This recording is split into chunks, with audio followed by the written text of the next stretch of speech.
Niha di rêzê de kurtefîlmekî nû heye.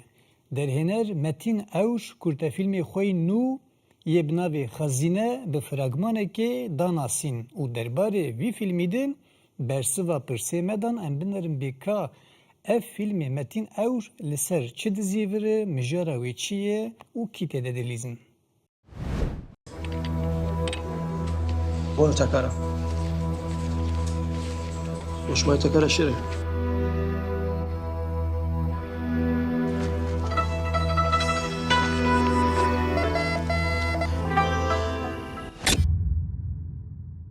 فیلما خزینه قالا چیروکا جهانگوریان بگوردکه فیلم گشتی 20 دقیقه مجرا فیلمی خود سپیره چیروکه که راستقینی چیروکا ونداهیان سالن نوتی ده لترکیه و کردستانه جعالی هزین تاریبه این دناف دولت ده دهاتن رواندن و دهاتن قتل کرن چیروکا وانه دی فیلمی ده کاراکترین سرکه چهار کسن دایی که و دو حواله هوی تاقی سیدار و فراد و لطفیه دایی که شمیه هر حفظ دی چه چالاکیه سیدار جوانه کی که درگیستیه لنکاره داوتا خود چه بکه جبر شرط و مرجن وی آوری گیمن و نکاره کار ببینه جبر سدمین شرکو لکردستان دمشیا در فتن وی کار کرنه تونه بخزانی را روبرویه و جعالی مروان و جعالی مالباته و جعالی مالباتا درگیستیاوی و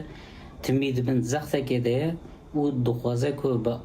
آوه که لزگینی خو بگینه خزینه و خوشوان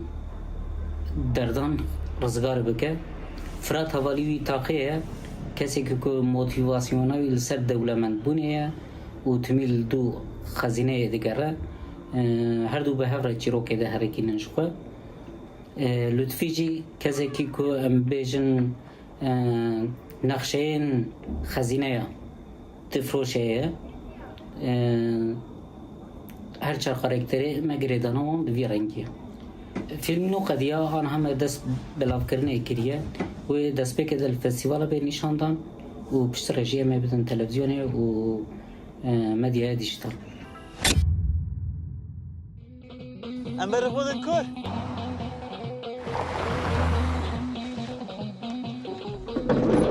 آها پلیس شغل كاريكي بكي ام دعوتها تشيكين برق الحنيكة خبانا كريمة نه کارها نه پره و نه دستین پره لبرن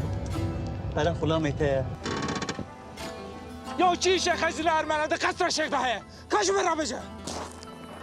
اما دوشه گو بعد کتش پران دادن و دعوت تش بکی یا میران چر رو چر شوان شبکن